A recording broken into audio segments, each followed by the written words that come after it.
이제 1년이 점점 저물어가고 있습니다.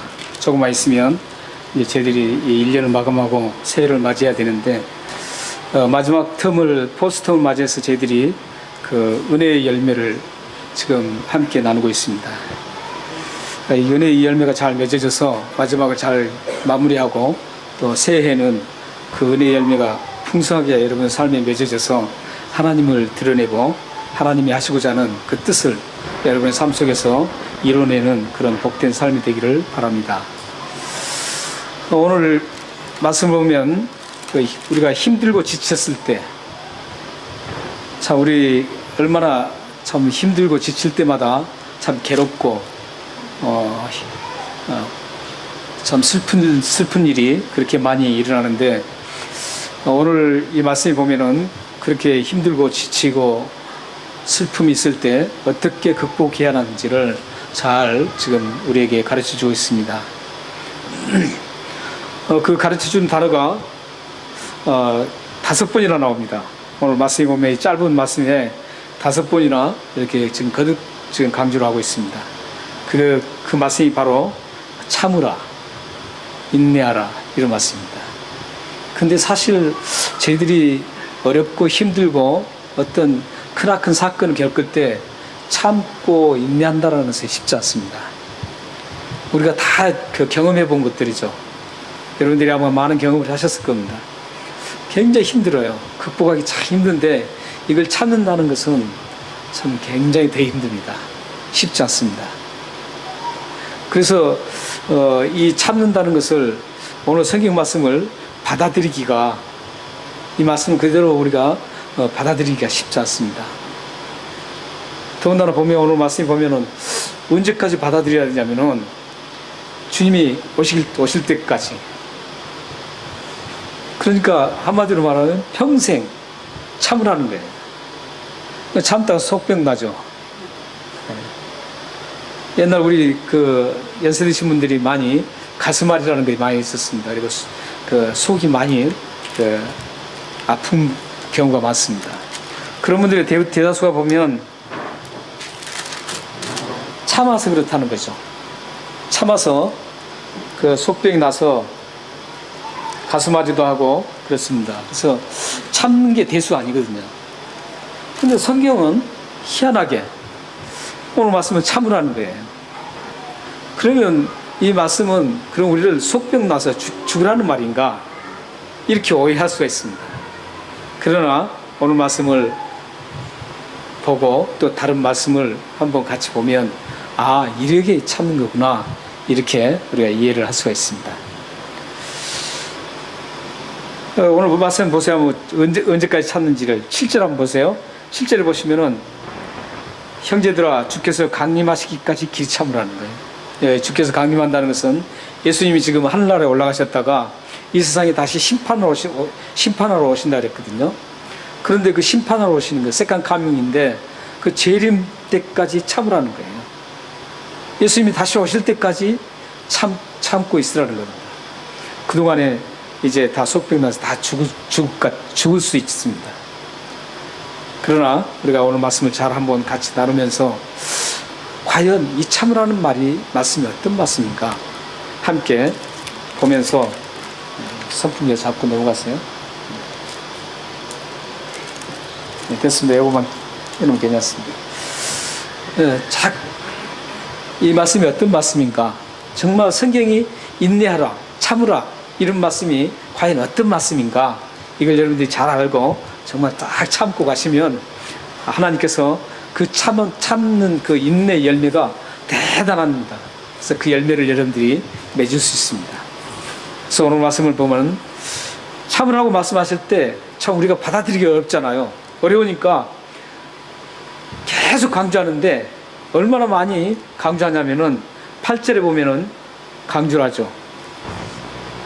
예수님 오실 때까지 참으면 굉장히 힘들다는 걸 좀 아시고 8절에 보면은 또 이렇게 말씀합니다. 오실 날이 이미 가까워 있으니까 참으라, 이런 거. 오실 날이 이미 가까우니까 마음을 굳게 지키고 흔들리지 말고 끝까지 참고 기다리라, 이렇게 얘기합니다. 이렇게 말씀을 해도 우리는 참으라는 말씀을 여전히 받아들이기 힘듭니다. 왜냐하면 이 참는다는 게 우리 삶에서 가장 어려운 것 중에 하나이기 때문에 그렇습니다. 한번 간단하게 한번 생각해 보시죠. 누가 나를 신경질 나게 했어요. 정말 걷잡을 수 없는 분노를 일으킬 만해요. 근데 그걸 참는다는 게 쉽습니까? 쉽지 않죠. 부부간에도 이런 일이 일어날 수 있고, 자녀와 부모 관계에서도 일어날 수 있고, 또 형제 관계에서도 일어날 수 있고, 또 우리 교우 관계에서도 일어날 수 있고요. 또 밖에 세상 사람들과 함께 어울려 살면서도 얼마든지 일어날 수 있는 그 트러블 같은 것, 또 서로의 감정 상함, 참을 수 없는 것들, 이런 것들이 굉장히 많이 일어납니다. 그런데도 불구하고 그걸 참으라는데 참기 힘들기 때문에 참으라는 거죠. 쉬우면 참으라는 말씀 안 했겠죠. 그래서 이제 이 7절에 보면 또 다시 비유까지 들어서 설명을 합니다. 7절에 보면은 농부가 씨앗을 뿌렸어요. 농부가 씨앗을 뿌렸는데 그 씨앗이 어느 하루아침에 열매를 맺지 못하잖아요. 열매를 맺을 수가 없죠. 그 씨앗이 이제 잘 거기 땅속에 묻혀서 뿌리를 내리고 또 점점 싹이 돋고 또 자라고 해서 열매를 맺을 때까지는 기다려야 됩니다. 오늘 말씀에 보면 이른 비 늦은 비를 다 기다려야 된다는 거죠. 이것은 봄에 내리는 비와 가을에 내리는 비를 다 기다려야 된다는 거죠. 이렇게 기다린 다음에 그 열매가 맺을 수 있다는 겁니다. 그래서 너희들도 이 농사의 법칙처럼 기다려야 된다는 거죠. 참고 기다리라는 거예요. 그리고 또한 10절에 보면은요, 신실하게 하나님 말씀을 전했던 옛날에 그 이사야라든지 엘리사라든지 이런 신실하게 하나님 말씀을 전했던 분들, 그 선지자들을 보고 참으라는 거예요. 그 선지자들은 대단히 어려움을 겪었거든요. 그러니까 거짓 선지자들도 많았습니다. 참 선지자보다도 구약시대에 거짓 선지자들이 훨씬 많았습니다. 어쩌면 지금 현 시대에도 그럴 줄 몰라요. 현 시대에도 정말 참 그리스도인보다도 리얼리 크리스천이 아닌 그런 분들이 더 많을지도 모릅니다. 근데 구약시대 때 보면 그 참 선지자들은, 그래서 오늘 보면은 주의 이름으로 말했다고 그래요. 그러니까 거짓 선지자들은 하나님의 이름으로 말하는 게 아니에요. 자기 얘기를 하는 겁니다. 자기 말을. 근데 정말 참 선지자들은 하나님 얘기를 했을 때 어떻게 자기에게 어떤 일이 닥칠지 모릅니다. 심지어는 희생되기까지 합니다. 죽임을 당하기까지. 그래도 하나님 말씀이니까 그걸 전하는 분이 참 선지자였습니다. 그런데 그 선지자들이 하나같이 그 어려움과 힘들고 심지어는 목숨까지 빼앗길 수 있는 그런 엄청난 고난과 핍박과 위기 속에서도 그들이 한결같이 참으면서 하나님 말씀을 전했다는 거예요. 사실 엘리야 같은 경우는 대단한 능력이 있으신 분이었잖아요. 굉장히 능력이 있으셨죠. 그래서 엘리야 같은 경우는 아마 저 사람을 기도해갖고 죽일 수도 있는 사람이었을 거예요. 아마. 굉장한 능력이 있었거든요. 그러나 단 한 번도 사람들을 그 핍박하고 자기를 죽이려고 하는 그 사람들을 향해서 단 한 번도 그들을 원망한 적이 않습니다. 끝까지 참으면서 하나님 말씀을 전했습니다. 그렇게 또 그 선지자들을 보면서 우리에게 참으라고 합니다. 참고 기다리라고 합니다. 뿐만 아니라 11절에 보면요, 인내의 가장 핵심 인내의 상징인 그 욥을 지금 예를 듭니다. 또 욥이 얼마나 그렇게 우리가 욥기서를 옛날에 했죠.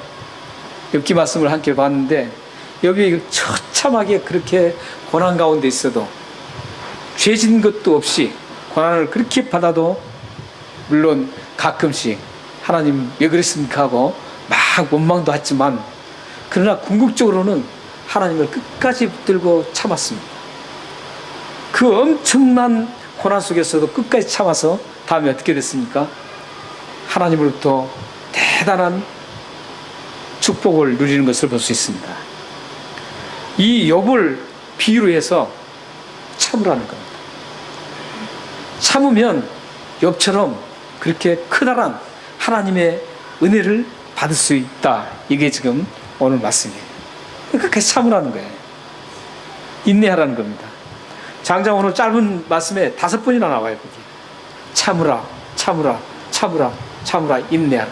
이렇게. 그러고 보면 이 인내라는 게 굉장히 중요한 거예요.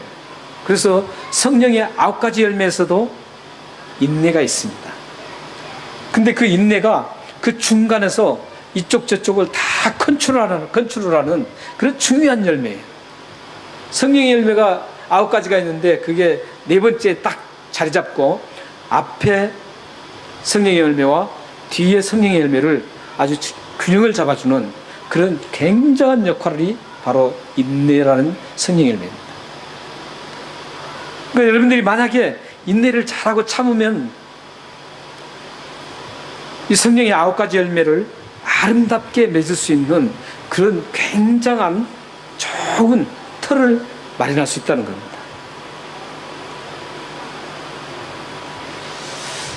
이렇게 예를 막 들어도 우리는 여전히 가시지 않는 마음이 있습니다.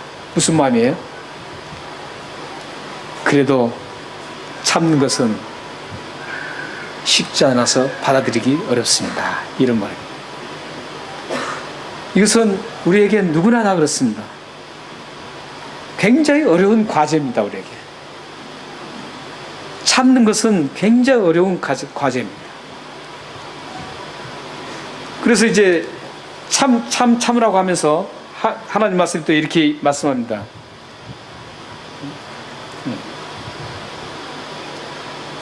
참으라고 하면서 또 이렇게 말씀하죠.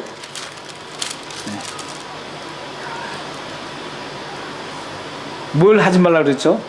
9절에 보면은 우리 9절 한번 같이 읽겠습니다. 자, 시작. 형제들아 서로 원망하지 말라. 그래야 심판을 면하리라. 보라 심판주가 문 밖에서 계시느니라. 이 참으라고 하면서 원망하지 말라는 말이 나오죠. 왜 그럴까요? 이 참지 못한 분들이 뭘로 표현이 되냐면 원망으로 나옵니다. 이걸 잘 참는다는 것은 뭐냐면 원망하지 않는다 이런 말입니다. 그러니까 서로 우리 관계 속에서도 참는다는 것은 원망하지 않는다는 것이죠. 당신이 이래서 이렇게 됐어. 이렇게 아니라는 거죠. 원망하지 말라는 거죠. 그러니까 이게 우리가 참을 때는 가장 조심해야 될 게 원망입니다. 참을 때 가장 조심해야 할 게 원망이고, 그 다음에 12절 말씀에 보면 12절이 동떨어진 말씀 같은데 그러지 않아요. 12절 말씀 보면 맹세라는 것은 이 말로 하는 거거든요. 이 말이 굉장히 중요하다는 거죠. 그러니까 말로 그걸 밖으로 표현하지 말라는 겁니다. 그러니까 참는다는 것은 밖으로 표현하면 일단 그 참는 것이 없어집니다. 그래서 이 가슴 속에다 두고 있어야 되는데, 이 가슴 속에 묻어두면 아까 말씀드린 것처럼 이 병이 나기 쉽습니다. 그래서 이스라엘 백성들은 이 참는 것을 가장 참는 것을 그 텍스트로 얘기로 가지고 있는 게 있는데, 그 다윗 왕의 얘기입니다. 다윗 왕이 어느 날 이 금세공하는 사람을 불러서 나에게 반지를 내가 하나 만들고 싶은데 반지를 만들으라는 거죠. 그래서 그 반지를 만든 다음에 거기다가 새겨야 될 게 있는데 두 의미가 함께 합쳐지는 그 단어를 새기라는 거죠. 어떤 거냐면 내가 승리를 했어요. 전쟁에 나가 승리하고 또 좋은 일이 있습니다. 그럴 때 교만하기 쉬운데 교만하지 않도록 해달라는 그 문구가 들어가도록 새겨달라. 그리고 또 하나 문구는 내가 실패했을 때 그리고 고난을 당하고 시련을 당했을 때 절망했을 때 용기를 잃지 않도록 교만하지 않고 용기 잃지 않도록 이 두 단어를 함께 그 반지에다가 문구를 하나 만들어서 거기다 새겨달라고 했습니다. 그래서 이 금세공 하는 분이 아무리 생각해도 생각이 안 나는 거예요. 그래서 옳지. 솔로몬이 지혜가 있으니까 솔로몬한테 가자. 솔로몬한테 갔습니다. 가서 이제 당신의 아버지 다윗 왕이 이렇게 두 가지 의미가 들어가는 문구를 새겨달라고 그러는데 어떤 걸 새기면 좋겠습니까? 이렇게 물었습니다. 그러자 솔로몬이 가만히 생각하더니 이것 또한 지나가리라. 이걸 새기라는 거예요. 이제 영어로는 this too shall pass away. 이래요. 이것 또한 지나가리라. 그러니까 어떤 것이 있어도 그 지나가게 돼 있다는 거죠. 승리를 막 해서 대단하게 성공했어도 그것도 조금 있으면 지나가는 거죠. 그리고 처절하게 아픔이 있고 시련이 있어도 그것 또한 항상 그렇지 않고 그건 역시 지나가게 돼 있다는 거죠. 그래서 그 반지를 새겨서 다윗에게 줬답니다. 그래서 다윗이 그 반지를 항상 끼고 그 반지를 보면서 This too shall pass away. 이걸 딱 하고 히브리어는 아니죠. 영어죠. 히브리어로 썼겠죠. 그리고 그걸 보면서 승리했을 때도 교만하지 않고 항상 겸손했고 또 힘들고 어려울 때도 그걸 보고 이 순간이 지나가겠지 하고 기다리면서 극복했다고 합니다. 이스라엘 백성들이 이걸 나치 시대 때 그 엄청난 학살을 당하고 어려울 때 이걸 중심으로 해서 이스라엘 백성들이 극복을 했답니다. 이게 어디에 나오냐면 성경에 안 나와요. 미드라시라는 성경처럼 유대인들이 중요하게 여기는 미드라시라는 거기에 나오는 얘기입니다. 거기 나온 얘기 보면은 이제 그러니까 그 얘기는 뭡니까? 어떤 것도 항상 그 자리에 머물러 있지 않다는 거죠. 언젠가 지나간다는 거. 그러니까 참고 기다리면 된다는 거. 사실 이 방법이 유대인들이 좋은 방법 같지만 그건 별로 좋은 방법이 아닙니다.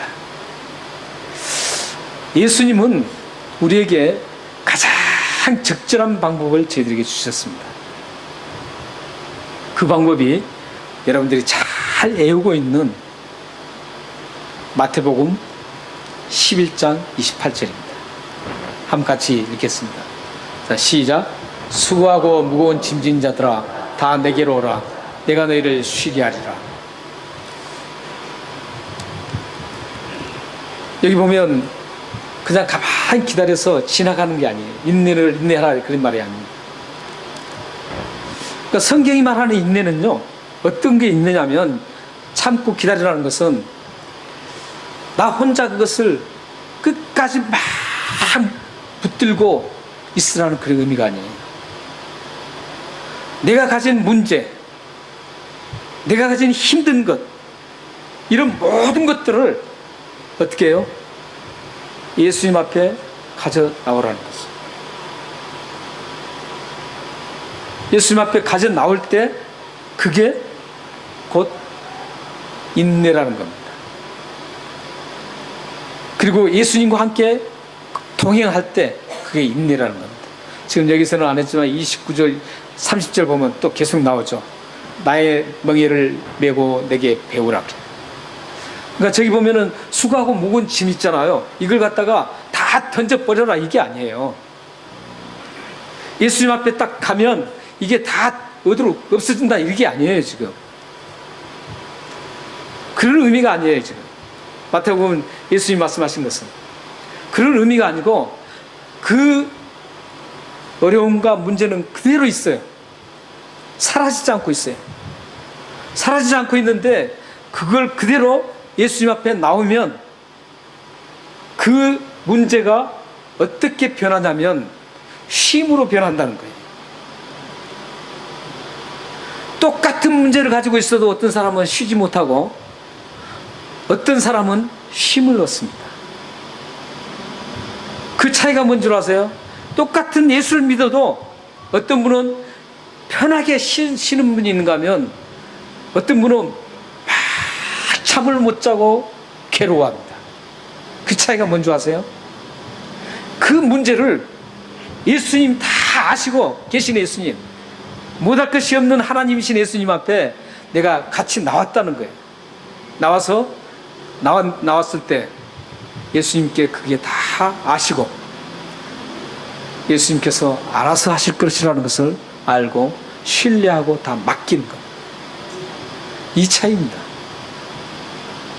이 차이에서 어떤 사람은 힘을 얻고 어떤 사람은 힘을 못 얻습니다.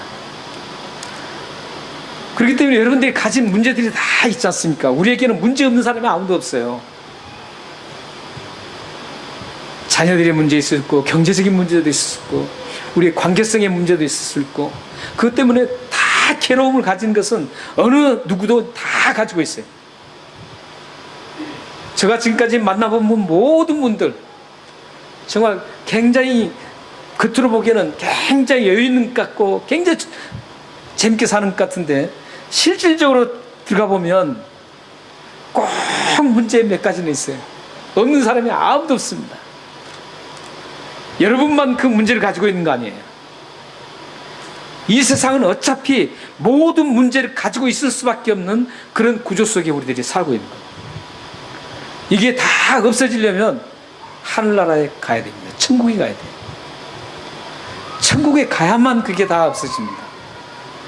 그래서 여러분들은 모두가 다 가지고 있어요. 그런데 그걸 어떻게 하느냐가 문제예요. 여전히 나에게 그 문제가 있지만 그 문제를 가지고 쉼을 얻는가, 쉼을 얻지 못하는가, 이게 차이입니다. 그러니까 성경이 말하는 인내는 내가 그걸 감당해서 기다리는 게 아니라 그걸 참고 기다리는 게 아니라 이 문제를 예수님 앞에 가지고 나와서 예수님과 상의하면서 예수님을 신뢰하고 예수님께 맡겨버리는 그걸 인내라 그럽니다. 그러니까 속병 안 나죠. 즐겁게 갈 수 있죠.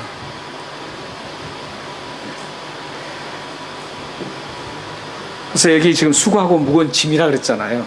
수고하고 무거운 짐이 어떤 것들이 있냐면 우리는 다 수고하고 무겁고 힘든 이것 때문에 참지 못하거든요. 이걸 참으라는 거거든요. 지금. 근데 이 수고하고 무거운 짐은 어떤 의미를 가지고 있냐면 우리 육체적인 문제들 그걸 가지고 있고 또 한 가지는 우리 정신적으로 힘들어하는 것들 뿐만 아니라 우리의 영적인 부분들이 힘들어하는 것들. 특히 이 영적인 부분은 여기 말씀해 보면 613가지의 율법을 말합니다. 영적인 부분. 그러니까 율법 613개의 조항으로 되어 있는데 그 율법 13개의 조항을 지키지 않으면 구원을 못 받는다는 거예요. 그 엄청난 무거운 압박감. 그러니까 율법주의자를 말합니다. 율법의 그 무거운 짐을 말합니다. 이 세 가지가 육체, 정신, 영혼이 다 포함돼서 지금 말씀한 겁니다. 그래서 우리에게는 이런 문제가 계속 있는데 있을 때 방법은 마태복음 11장 28절입니다. 이거밖에 없어요. 우리에게 해결해 주실 분은 오직 예수님밖에 없습니다.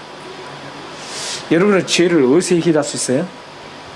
영적인 무거운 짐을 예수님밖에 없지 않습니까?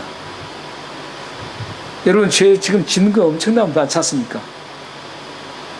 하루에 죄 짓는 게 어마어마하게 많아요. 생각으로 짓고, 보고 짓고, 말로 짓고, 행동으로도 짓고, 얼마나 많은 죄를 짓는지 몰라요, 우리들은. 근데 그 죄를 어떻게 우리가 해결해요? 그 죄를 다 용서받고 씻을 수 있는 방법이 어떻게 하냐 이거예요. 없잖아요. 오직 예수 그리스도밖에 없어요. 십자가에서 우리 죄를 위해서 죽으신 그 예수 그리스도만이 우리의 모든 죄를 용서해 줄 수 있는 분이에요. 마찬가지로 우리 정신적인 데미지, 정신적인 무거운 짐들, 이 짐도 어떻게 보면 이 영적인 게 아니라고 생각해서 이것은 우리들이 해결할 수 있다. 또한 상담을 해서 해결할 수 있다. 또한 사람을 통해서 해결할 수 있다. 절대 못합니다. 오직 예수 그리스도만이 답입니다. 우리의 육체적인 것도 마찬가지입니다. 육체적인 여러분들이 문제가 있을 때, 예를 들어서 우리 아팠어요. 육체적으로 아팠는데 의사가 100% 해준다고 생각하세요? 하나님께서 그 의사의 손길을 통해서 도와주지 않으면 안 되는 겁니다. 아무리 잘한 의사도 실수가 있고 잘못 진단할 수가 있어요. 하나님께서 지혜를 주시고 그에게 할 수 있는 그걸 허락해 주야만 되는 거예요. 육체도 그래요. 할 수 있는 것은 오직 예수 그리스도밖에 없습니다. 그래서 이 세상의 모든 것의 해답은 예수 그리스도밖에 없습니다. 그걸 뚜렷하게 증명하는 게 죄 문제입니다. 사랑하는 여러분, 여러분들이 가지고 있는 각자의 문제들 참 힘들고 어렵지 않습니까? 어떻게 하기를 원합니까? 참아야 됩니다. 인내해야 됩니다. 근데 그걸 혼자서 가지고 끙끙 앓고 있는 게 아니라 그 문제를 빨리 예수 그리스도 앞에 내놓고 모든 것을 다 책임질 수 있는 그 예수님 앞에 내어놓고 힘을 얻으시길 바랍니다. 여러분들의 경제 문제, 여러분들의 어떤 아직 해결되지 않는 그런 문제들, 또 자녀들 문제, 이런 것들이 있다면 주님 앞에 맡기십시오. 맡기시면 분명히 여러분들에게는 힘이 주어질 것입니다. 마지막으로 우리 히브리서 12장 2절 말씀을 보고 마치겠습니다. 다 같이 한번 읽겠습니다. 자, 시작. 믿음의 주요 또 온전케 하시는 이인 예수를 바라보자. 그는 그 앞에 있는 기쁨을 위하여 십자가를 참으사 부끄러움을 기어치 아니하시더니 하나님 보좌 우편에 앉으셨느니라. 아멘. 믿음의 주요 또 온전케 하시는 이 예수를 바라보자. 그 앞에는 뭐라 그럽니까?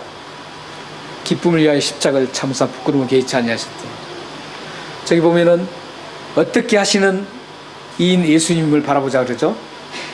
온전케 하시는 예수님. 예수님만이 할 수 있는 것. 예수님만이 우리의 모든 것을 책임질 수 있는 겁니다. 온전케 하실 수 있는 분입니다. 우리의 영혼도, 우리의 육체도, 우리의 정신도 우리를 온전케 하신 그 예수님을 바라보자는 거죠. 여러분들의 모든 그 고민과 모든 것들을 다 예수님 앞에 가져가셔서 예수님 앞에 다 내놓고 오직 주님만을 바라보시고 살아가셔서 주님 앞에 아름답게 인내의 열매를 맺어서 주님을 영원토록 찬양하며 또한 인내의 열매의 가장 끝에 가장 큰 열매가 구원입니다. 오늘 말씀에 지금 나오는 말씀처럼 구원입니다. 가장 큰 복이 구원의 복입니다. 그러니까 인내를 통해서 오늘 말씀은 그 구원이 이루어진다는 겁니다. 우리가 그리스도인으로 살아갈 때 유혹을 많이 받고 또 많은 어려움이 있습니다. 그럴 때마다 끝까지 잘 참고 가야만 영원한 하늘나라에 저희들이 입성할 수가 있습니다. 기도하겠습니다.